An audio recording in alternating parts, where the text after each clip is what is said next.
Hello there! Today we're taking a look at the Beasty Bar.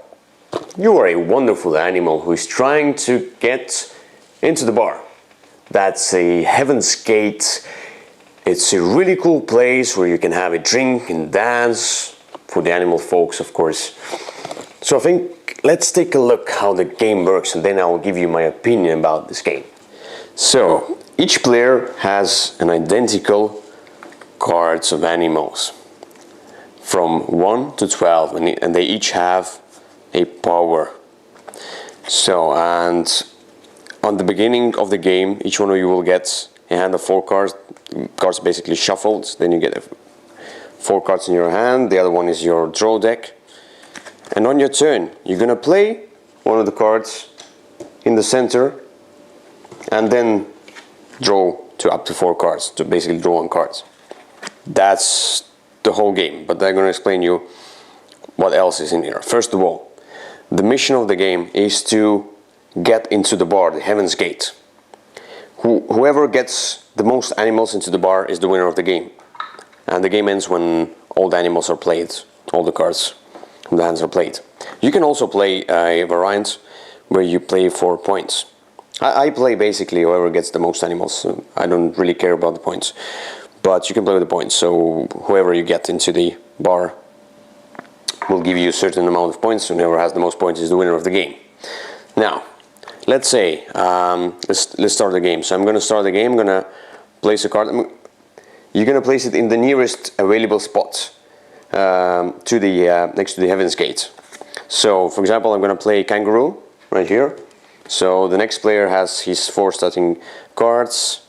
I'm sorry, I'm going to draw up to 4. So the next player has his 4 starting cards. He's going to play a card as well. That's not a good choice, but basically, no, that's almost a good choice. So then the next player, and so on. So you're going to play cards, and the cards have actions that you're going to execute. So let's take a look at all these cards. Now, for example, yeah, let's say this is the lion. He's the strongest one. The lion has the ability to scare away all the monkeys that are present in the line. So, and the lion itself goes into the front. He's becoming the first one in the line, in the queue. If there is a lion present already, somewhere in the line, if you play the second lion, it's basically you just don't play it, because basically you're going to lose that line. Chameleon. Chameleon can use ability of any card that is present in the queue, so in the line. So basically Chameleon can copy any ability that's present there. Hippo jumps over all cards that are lower than Hippo itself, so lower than 11. The crocodile eats all cards in front of him that are lower than 10. Really easy. The parrots can basically scare away one of the cards. Basically, doesn't matter which strength it is. The parrot just scares away one of the animals, and the animals go into that garbage can right there. The zebra is the one who blocks hippos and crocodiles. So basically, the zebra is lower than hippos and crocodiles, but the zebra is so cool that it can block them, so they cannot go past as they normally could. So it's a counter card. The snake is really interesting. When you play a snake, you're gonna put the cards in the order from the highest number to the lowest number. So the snake is all about the order. The skunk is the one who will scare away animals that are the 2 highest ranks. So for example, if there is a 12 and 11, he's going to scare away 12 and 11. Or 12 and 10, whatever. Basically the 2 highest cards he's going to scare away. And if there is multiple copies of the same level cards, then he's going to scare away all of the cards. The monkeys are alone. Monkeys alone doesn't do anything. But if there's another monkey present there, doesn't matter really what color, because of course you only have 1 monkey in your deck. Then the second monkey that is played is going to scare away all the hippos and crocodiles. The seal is the one who can change the place of the bar. So basically this one goes vice versa. So now the garbage can is on one side and the bar is on the other side, but the line stays the same. So the queue stays the same. So the one who was first is now going to be last. So that's really cool. I like it very much. So let's go further. What do we have else here? The giraffe is the one who moves one spot further each time, but it goes further from those who are weaker than her, so weaker than 8. And kangaroo is the one who can jump over 2 cards. Doesn't matter which strength the 2 cards are, he can jump over 2 cards. And we talk about lion. Now there are some cards that have this recurring action effect. So for example, I will play the hippo on my turn, let's say whatever, let's say like that, doesn't really matter what color they are right now. So the hippo goes above everyone who is, it goes in front of everyone who is lower than her. So in the next turn, whenever another player next to her will do its turn, all the recurring actions that were played in the previous turns will occur as well. So basically, if the hippo still wasn't the first one, the hippo will jump. Even if it's not that player's turn, the action will still occur. So it's like a recurring action that happens every turn. Doesn't matter who's the player. So that's really cool. These are like continuous actions. And that's basically it. You're gonna play until all the cards from the hands are played, from the deck hands are played.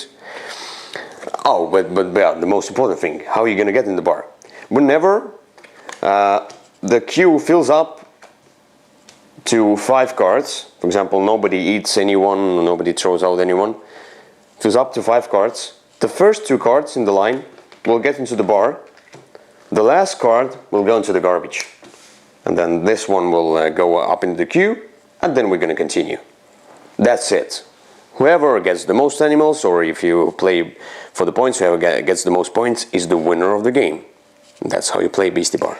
So, this is Beasty Bar. Now, I tell you up front that we have the expansion, we have the new beasts in town. But we haven't played it yet. It's a standalone expansion. Basically, the gameplay is all the same, just different effects on the cards. There are different animals, other animals. And it seems like the new set, the new Beast in Town, has a little bit more difficult effects to it. A little bit. So, but I'll play it first and then I can give my opinion, full opinion on that. But it should be the same game. Now, let's get the negative out of the way first. First of all, this game has random elements. What you're gonna draw, what is just starting hands, and what other players will play. It's basically, it's a little bit of that chaos. But on the other hand, I will counter it with a positive. It's a fast game. It's a filler game. It's a rather fast game. If nobody is really AP prone, thinking like, how do I play it? But you cannot really come up with a strategy. It's a completely tactical filler game. So you're just gonna play a card, draw a card, that's it. If you play it fast, then it's cool. And I don't mind this random, but I wanted to point it out for those who don't like even a little bit random in their games. The second negative, and it's rather a matter of tastes. First of all, the cards have edges. I don't really like edges. The black ones are worse, the white ones are okay. But to feel all this theme and artwork, I really want to have this, you know, it's like a picture in a frame. But if the card is cut perfectly without the edges, if the picture is on the whole card, it feels better, just feels better. The second thing is it's not a linen finish, although the cards, I like that the cards are big, the cards are really big and the artwork comes up with it, and the symbols, sorry not here, but Basically, you can get the symbols pretty well. If you are around the table, they're quite big, and at some point you will just memorize what every animal does if you see others doing the same. So it's really, but yeah, the linen finish just feels better in the hands, but this is not the linen finish, so that's a matter of taste. Now, about the positive side. So first of all, as I told you already, it's quite fast. It's a filler type, it's a family style game, but it has to take that element. Think of it, if you will play a card that eats other cards or discards other cards, it's quite nasty. So be careful, be careful about that. But as long as the artwork is so friendly, the artwork reminds me a little bit of that. Animals on Board, the new game, Animals on Board, a little bit of that same artwork, but I like it more here. I think it fits very nice here. I don't really like Animals on Board artwork. I haven't played the game, I don't know the gameplay. So I really like it here. I like the big cards, I like how fast it goes, and it's so fun, it's just pure fun. I play the skunk, and then you play a hippo, and you counter that with me. Or you play a crocodile, you're gonna eat my skunk, but then I'm gonna put the lion up front. The lion is in the first line. We have now 5 cards in the queue. The first 2 will go into the bar, the last one will go into the garbage. Or I will do, with the seal, you can change the places of bar and the garbage. So you can just do it vice versa. So the first one will become last one, the last one will become first one. It's so cool. These are really cool small powers, and it's all about like a little bit of timing as well, but you have a luck of draw, you have everything, so I don't mind anything. And there's not much to say about this game. So here is the Beasty Bar. It's a small filler type game. If you just want to have some pure fun for 20-30 minutes, then take a look at the Beasty Bar. And if you get tired of the base game, I think the expansion basically is the same game, just a little bit more variability, other effects, other animals. So that's Beasty Bar, and I recommend it.